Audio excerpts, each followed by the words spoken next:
Good afternoon. My name is Alan Cook, and I'd like to talk to you a few minutes this afternoon about a subject that's very concerning to me. I've entitled this talk as Fireplaces, Hound Dogs, and Children. It's hard to understand right away how those three go together, but they do. You'll have to excuse my casual attire. I've been home convalescing and recovering from, surprise, not COVID, from knee surgery a week and a half ago. I'd like to say it was an easy process and that I've been a happy camper, but I have not.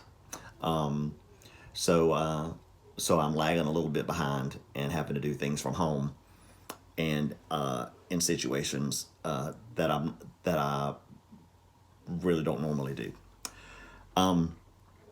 Anyway, we're here today to talk about the elimination or the reduction of recess time and the effect that has upon children and the way they learn.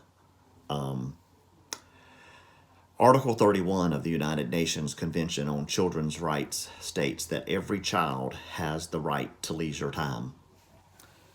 Taking away recess, whether as a disciplinary action or abolishing it in the name of work, infringes on that right. Approximately 40% of elementary schools in the United States are reducing, deleting, or considering deleting recess in an effort to increase work time during school hours, thereby raising standardized testing scores. In October of 1999, the Agricultural Department released a report that stated that 1 in 5 American children are overweight. 8% of those children are already overweight by preschool. With the implementation of Common Core almost 30 years ago, all things creative began to be packed away to make way for more educational time during school hours. Educators found it impossible to meet the demands of testing and still allow for uneducational activities such as arts, sports, physical education classes, and recess. You and I both know that referring to coursework and curriculum work, math, English, sciences, as educational, and arts and physical activity and sports as uneducational is kind of preposterous. My wife, aside from being counselors, are also music instructors. So we understand the value of a musical education. All of our children had the added benefit of having music in their schools, and we saw how that enhanced the educational process. During these past 30 years, childhood obesity has reached an epidemic level. Since children eventually grow into adults, the increase in childhood obesity also means a rise in the increase of obese adults. Makes sense. Along with obesity comes a plethora of chronic diseases such as heart disease, diabetes, high blood pressure, and cancer. Research shows that the benefits of daily physical activity are not only physical, but cognitive and mental. Just 30 minutes per day, 5 days a week, of physical activity, whether that's walking around the block, walking your dog, walking back and forth to the mailbox for 30 minutes, physical activity can decrease your risk of breast cancer or colon cancer by 30%. Think about that. 30%. And physical activity has a dose response association. So the more physical activity that you are able to get in a week, the lower that risk goes. So it's like you can't really get enough physical activity. Of course, you can go to extremes and get too much, and we know people that do that. But you just can't outgive physical activity. It's kind of like when we talk as believers about the blessings of God, you can't outgive God. The more that we give, the more that we dedicate our lives to Him, the more blessings He continues to heap upon our lives. And even sometimes when we choose not to obey Him, He still bestows blessings on us. So exercise and physical activity is a dose response. So the more we are able to do, the lower those risks goes for cancers, chronic diseases, and obesity being at the root of a lot of those diseases. That's the ticket right there, is to work on the obesity issue. How can you work on childhood obesity when you take away probably the only playtime, the only physical activity, the running and jumping and rambunctiousness of children? How can you expect to battle or combat the childhood obesity program when most of the school lunches are filled with anything but healthy choices, and then you take away the only means of physical activity that they had. The only physical activity they have is running towards the bus in the afternoon. According to an article called The Death of Recess in America, the total concentration of learning without a time for venting is like stoking a fire in a fireplace without a chimney. Eventually, an explosion will occur, and all the work to build the fire or all the work to learn the information will be lost.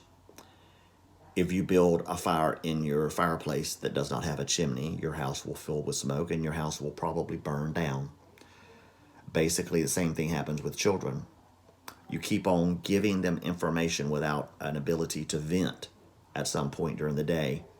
An explosion will occur and all the information will be lost. They will cease to learn. Essentially, it's like the educational system has taped open the eyes of children as a means for them to absorb as much information as possible in as short a time as possible. Research shows, however, that much more information can be obtained, and young learners are capable of absorbing far more in far less time when they are given venting breaks throughout the day. While my daughter and her husband are away in Atlanta, I've taken on the responsibility of caring for their dog, Nellie. Nellie is a beautiful Walker Treehound mix. She is hardwired for running, stalking, barking, and protecting her family against all manner of dangers, such as random leaves blowing across the yard, the mail carrier, and especially the DoorDash delivery person. As much as we try to modify her behavior, she is still hardwired to be a hound. It is hard to go against her nature to run in circles and bark or jump onto unsuspecting guests if she is not given alternatives to the undesired behaviors and have time when she can go outside and be a hound dog and sniff and jump and run and bark. She may go for hours where she is calm and sleeping. There are times throughout the day, however, that she has a compulsion to do the things that hound dogs do. She has a compulsion for run, bark, sniff, stalk, and protect her grandparents. Children are also hardwired for running, jumping, and playing. Most children are not naturally wired for studying, reciting, and memorizing, so it is necessary that along with the times of day that they are required to go against their nature and sit, listen, and learn, there needs to be time when they do what children do: running, jumping, and playing.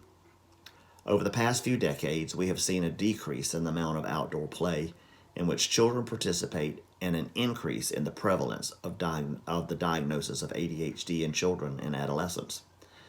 The trend has been to medicate individuals who show symptoms of ADHD and other mental disorders instead of seeing these symptoms for what they are, symptoms of an underlying issue. As a counselor, one of the most alarming trends in the mental health field is the ease at which a diagnosis is given and the speed at which medication is prescribed. Issues such as depression, anxiety, and a multitude of issues diagnosed as mental disorders are only symptoms of a root or original issue.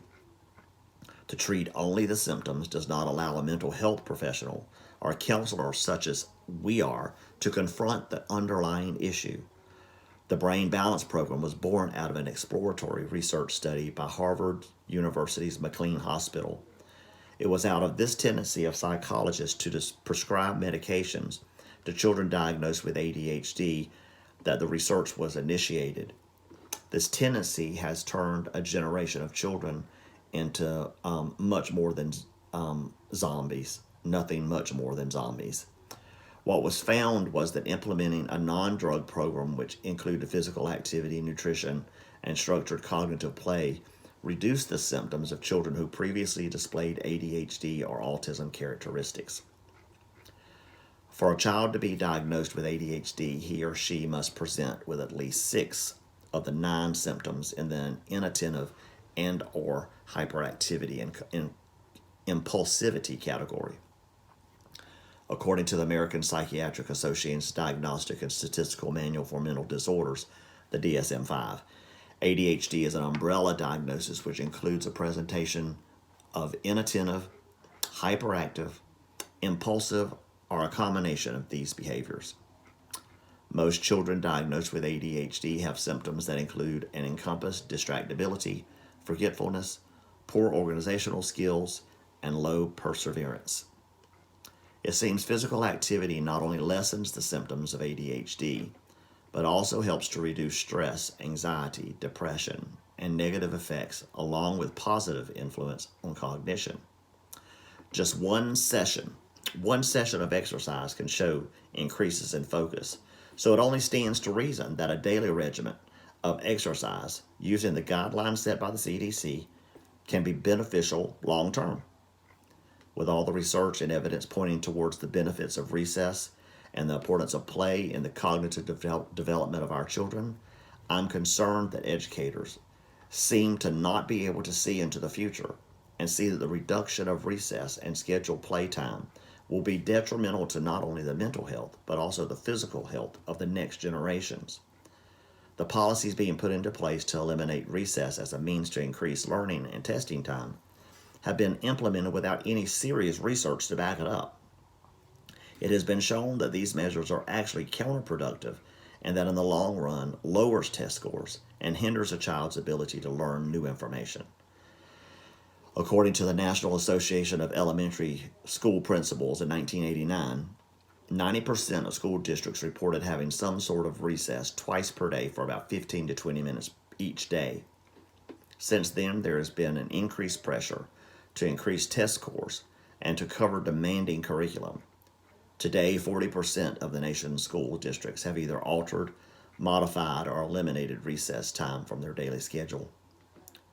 According to the CDC, students who are physically active tend to have better scores, school attendance, better classroom behavior, and improved cognitive performance. They also show improvement in muscle and bone strength. They recommend at least 60 minutes of moderate to vigorous intensity aerobic physical activity 3 times per week. In 2017, it was reported that less than 24% of children 6 to 17 years old meet these requirements. The recommendation is that schools should have a comprehensive approach for addressing physical education and physical activity in schools. They are working toward a solution to the problem of inactive children and the long-term ramifications of learning, physical, and mental health. Thank you. Have a blessed day.